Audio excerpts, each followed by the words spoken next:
2016 ഒന്നാം പിണറായി സർക്കാരിൻ്റെ കാലത്ത് തിളക്കമാർന്ന ഒരു മന്ത്രിയായിരുന്നു കെ ശൈലജ.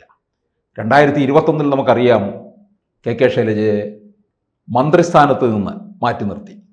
പക്ഷെ കേരളത്തിൽ മട്ടന്നൂർ മണ്ഡലത്തിൽ നിന്ന് ഏറ്റവും വലിയ ഭൂരിപക്ഷത്തിലാണ് വിജയിച്ചത്. 60,000-ലധികം വോട്ടിൻ്റെ ഭൂരിപക്ഷം, കേരളത്തിലെ ഏറ്റവും വലിയ ഭൂരിപക്ഷമാണ് അത്.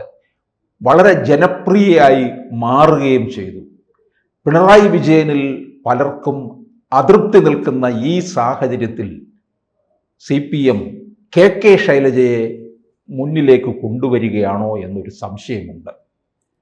അത് പറയുമ്പോൾ നമുക്ക് പെട്ടെന്ന് ഓർമ്മ വരുന്നത് പണ്ട് KR ഗൗരിയെ മുൻനിരയിലേക്ക് കൊണ്ടുവന്ന കാര്യമാണ്. എന്നിട്ട് EK നായനാർ മുഖ്യമന്ത്രിയായി മാറുകയും ചെയ്തു. സാറിൻ്റെയും ഒക്കെ ചെറുപ്പത്തിൽ കേരം തിങ്ങും കേരള നാട്ടിൽ KR ഗൗരി മുഖ്യമന്ത്രി എന്ന് വിളിച്ച് KR ഗൗരി അമ്മയെ മുന്നിൽ നിർത്തി അരൂർ മത്സരിപ്പിച്ച് അവസാനം കാര്യം വന്നപ്പോൾ EK നായനാർ മുഖ്യമന്ത്രിയായ ഒരു ചരിത്രമുണ്ട്.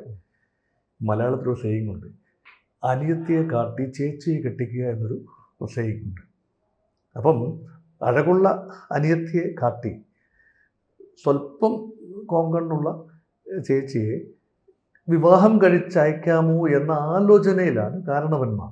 എന്ന് പറഞ്ഞാൽ പിണറായിയുടെ പ്രതിച്ഛായയ്ക്ക് ചില മങ്ങലുണ്ട് എന്ന ഒരു ചിന്ത CPM-നുള്ളിലുണ്ട്. അത് തുറന്നു പറയാനുള്ള ധൈര്യം ആർക്കുമില്ല. കാരണം രാജാവ് നഗ്നനാണ് എന്ന് പറയാൻ ഒരു കൊച്ചുകുട്ടി പോലും തയ്യാറാവാത്ത ഒരു പാർട്ടിയാണ് CPM. അതുകൊണ്ട് ഇന്ന് വെച്ച് കുട്ടികൾക്ക് അറിയാത്തതല്ല ഈ നഗ്നതയുടെ കാര്യം. അപ്പം ഭരണവിരുദ്ധ വികാരമുണ്ട്. അത് മറികടക്കാനുള്ള ഏറ്റവും നല്ല ഒരു അവസ്ഥ ഭരണവുമായി നേരിട്ട് ബന്ധമില്ലാത്ത എന്നാൽ മുൻപ് ഭരണ മികവ് കാട്ടിയ കോവിഡ് സമയത്തൊക്കെ ആരോഗ്യമന്ത്രി എന്ന നിലയിൽ കേരളത്തെ താങ്ങി നിർത്തിയെന്ന് മാധ്യമങ്ങൾ ഘോഷിച്ച ഒരാൾ കൂടിയാണ് കെ ശൈലജ. അതിൻ്റെ ഒരു ജനപ്രതീതി നിന്നുകൊണ്ടാണ് മട്ടന്നൂർ നിയമസഭാ മണ്ഡലത്തിൽ കണ്ണൂർ വൻ ഭൂരിപക്ഷത്തിൽ 65,000-ഓളം വോട്ടിൻ്റെ ഭൂരിപക്ഷത്തിന് ശൈലജ ടീച്ചർ ജയിച്ചു വന്നത്. ആ ഒരു ഭൂരിപക്ഷം ധർമ്മടത്ത് മുഖ്യമന്ത്രി ശ്രീ പിണറായി വിജയന് ലഭിച്ചില്ലല്ലോ എന്ന ഒരു കുണ്ഠിതം അദ്ദേഹത്തിനുണ്ടാവാം.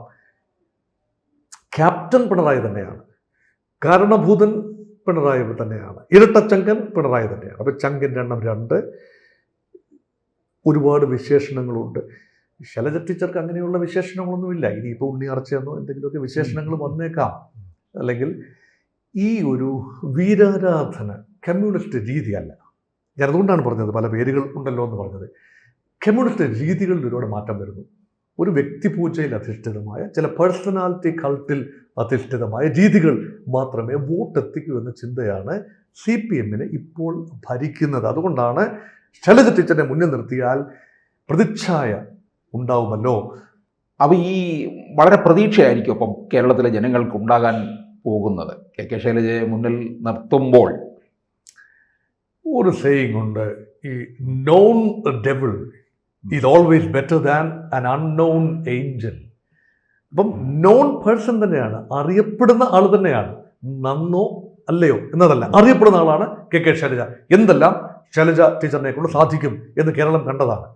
പക്ഷേ കേരളം കുറേയേറെ പ്രാധാന്യം ശൈലജ ടീച്ചറിന് കൊടുത്തുപോയി എന്ന ഒരു പരിഭവമുള്ളത് ശ്രീ പിണറായി വിജയനാണ്. അതുകൊണ്ടാണ് അദ്ദേഹം TV മുഖമായി ശൈലജയെ അവതരിപ്പിക്കുന്നത് പാതി വഴിയിൽ നിർത്തി നേരിട്ട് തന്നെ TV-യിൽ കൂടി ജനങ്ങളെ നേരിട്ട് കണ്ട് സംവദിക്കാനുള്ളൊരു അന്തരീക്ഷം ഒരുക്കിയത്. കോവിഡിൻ്റെ രൂക്ഷമായ നാളുകളിൽ മാസങ്ങളോളം നീണ്ട ജനസമ്പർക്കം ടെലിവിഷനിലൂടെ അത് ഉയർത്തിയ ഒരു ഓപ്റ്റിക്സ് ഉണ്ട്. ശൈലജ ടീച്ചറിന് സഹതാപത്തിൻ്റെ വലിയൊരംശം കിട്ടി. കാരണം മത്സരിക്കാൻ അവസരം കിട്ടി, അവിടെ മട്ടന്നൂർ ജയിച്ചു വരുന്നു. പക്ഷേ മന്ത്രിസഭയിൽ എടുക്കാൻ ഏറ്റവും യോഗ്യത, തുടർ ഭരണമെന്ന് പറയുമ്പോൾ മുഖ്യമന്ത്രി മാത്രം തുടരുകയും മന്ത്രിസഭയിലെ തലയെടുപ്പുള്ള പലരെയും സുധാകരനെ മത്സരിപ്പിച്ചതേയില്ല. 2 ടേം നിബന്ധന ചൂണ്ടിക്കാട്ടിക്കൊണ്ട് തോമസ് ഐസക്ക്, യുഗപ്രഭാവനായ ധനകാര്യമന്ത്രി തോമസ് ഐസക്കിനെ 3-ാം ഊഴം നിഷേധിച്ചു. ഇതെല്ലാം തന്നെ പാർട്ടിയുടെ നിബന്ധന. 2 ടേം അടുപ്പിച്ച് ജയിച്ചു വന്നവർക്ക് 3-ാം ടേം നിഷേധിക്കുക. ശ്രീ പിണറായി വിജയൻ അത് ബാധകമല്ല. 75 വയസ്സ് എന്ന ലിമിറ്റ് അതും പിണറായി വിജയന് ബാധകമല്ല. 75-ന് ശേഷമാണല്ലോ അദ്ദേഹം 2-ാം ഊഴത്തിൽ മുഖ്യമന്ത്രിയായത്. അപ്പോൾ ഇത് രണ്ടും തനിക്ക് ബാധകമല്ലാത്തതും മറ്റെല്ലാവർക്കും ബാധകമാകുന്നതുമായ രീതിയിൽ ചട്ടങ്ങൾ ഉണ്ടാക്കി വെക്കുന്നത് ശ്രീ പിണറായി വിജയൻ തന്നെയാണ്. അദ്ദേഹം നയിക്കുന്ന സംവിധാനമാണ്. പാർട്ടി ജനറൽ സെക്രട്ടറി ഒക്കെ ഇപ്പോൾ കാര്യമായ പ്രഭാവമില്ലാത്ത ആളാണ് എന്ന് വേണമെങ്കിൽ പറയാം. ഈ പാർട്ടിയെക്കുറിച്ച് ഒരു ചുക്കും അറിയില്ല എന്നല്ല, പല ചുക്കും അറിയാം എന്നതാണ് യാഥാർത്ഥ്യം. പലർക്കും അറിയേണ്ടവർക്കറിയാം. അങ്ങനെയെങ്കിൽ പാർട്ടി മാറി ചിന്തിക്കുന്നു എന്നതാണ്. ഇപ്പോൾ ഉണർന്ന് പ്രവർത്തിച്ചില്ല എങ്കിൽ ഒരു പക്ഷേ തുടർ ഭരണം ഒരിക്കലും ഉണ്ടാവില്ല എന്ന ഒരു ചിന്ത, ആ ഉണർന്ന് പ്രവർത്തിക്കലിന്റെ ഭാഗമാണ് ജി സുധാകരന് ഒരു പക്ഷേ ആലപ്പുഴയിൽ വീണ്ടും മത്സരിക്കാനുള്ള, അമ്പലപ്പുഴ മണ്ഡലത്തിൽ മത്സരിക്കാനുള്ള അന്തരീക്ഷം ഒരുങ്ങുന്നതും. സുധാകരൻ അതൊരു വലിയ താരമൂല്യമുള്ള ഒരാളല്ലേ ജി സുധാകരൻ. തീർച്ചയായിട്ടും കവിയാണ്, ചില കാര്യങ്ങൾ കടത്തി പറയുമെങ്കിലും പാർട്ടിക്ക് പ്രതിച്ഛായുള്ളൊരു നേതാവാണ്. DM തോമസ് ഐസക് പ്രതിച്ഛായുള്ള നേതാവല്ലേ. അപ്പം 2 ഊഴം അടുപ്പിച്ചുള്ള ഒരു ബ്രേക്ക് കൊടുത്തതിന് ശേഷം വയസ്സ് സാരമില്ല, മത്സരിപ്പിക്കാം എന്ന ഒരു നിഗമനത്തിലാണ്. അതുപോലെ 2 ഊഴം ജയിച്ചു വന്നവർക്ക് 3-ാം ഊഴവും ചില ഇടങ്ങളിൽ, അങ്ങനെയെങ്കിൽ ശ്രീമതി ഈ പറയുന്ന ശൈലജ ടീച്ചർക്ക് 3-ാം ഊഴവും മട്ടന്നൂരിൽ ലഭിക്കും. ലഭിച്ചാൽ കൃത്യമായി വിജയിച്ചു വരും. വിജയിച്ചു വന്നു എന്നതുകൊണ്ട് മാത്രം മുഖ്യമന്ത്രിയാകണമെന്നില്ല. അപ്പോൾ ഒരു ആശയക്കുഴപ്പത്തിന്റെ വിത്ത് അവിടെ പാകി വെക്കും. ജാഥ ക്യാപ്റ്റൻ അല്ലെങ്കിൽ യഥാർത്ഥ ക്യാപ്റ്റൻ നേതൃസ്ഥാനത്ത് പിണറായി തന്നെ ആയിരിക്കും എന്നതാണ് ഇതുവരെയുള്ള നിഗമനം. മറ്റൊരു പേര് കേൾക്കുന്നില്ല. പക്ഷേ ശൈലജ ടീച്ചർ ആകും എന്ന രീതിയിൽ ഒരു നല്ല നറേറ്റീവ് ലീക്ക് ഔട്ട് ചെയ്തു വിടുന്നുണ്ട്. CPM കേന്ദ്രങ്ങളിൽ നിന്നും ചില ലീക്ക് ഔട്ട്.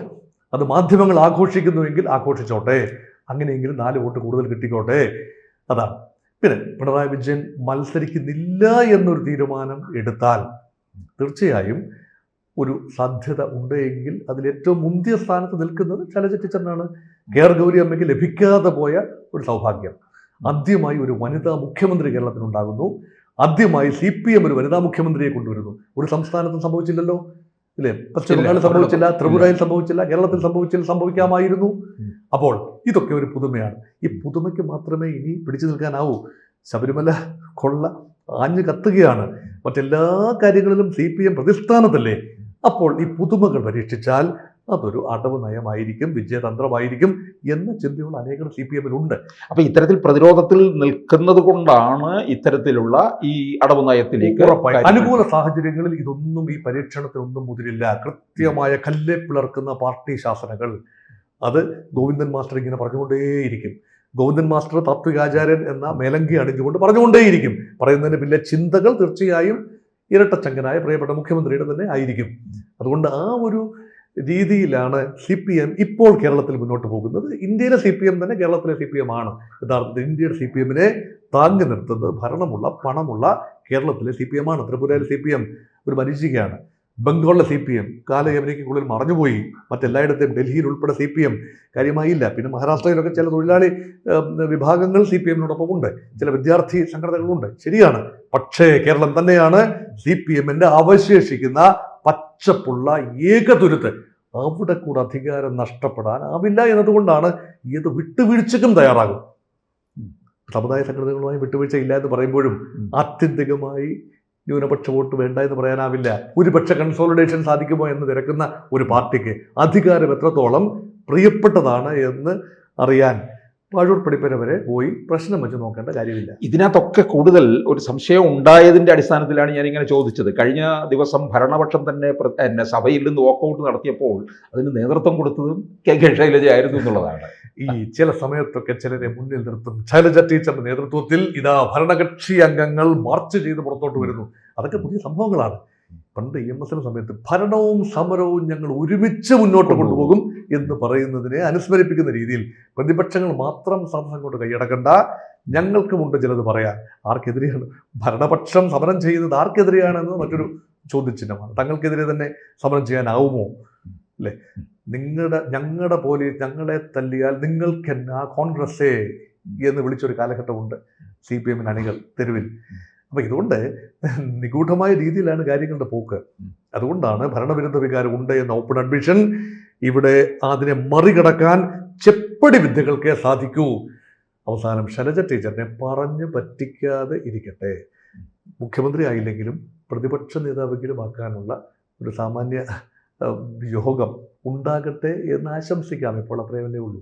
കൂടുതൽ വാർത്തകളും വിശേഷങ്ങളും നിങ്ങളിലേക്ക് എത്താൻ ABC മലയാളം സബ്സ്ക്രൈബ് ചെയ്യുക, ബെൽ ബട്ടണും അമർത്തുക.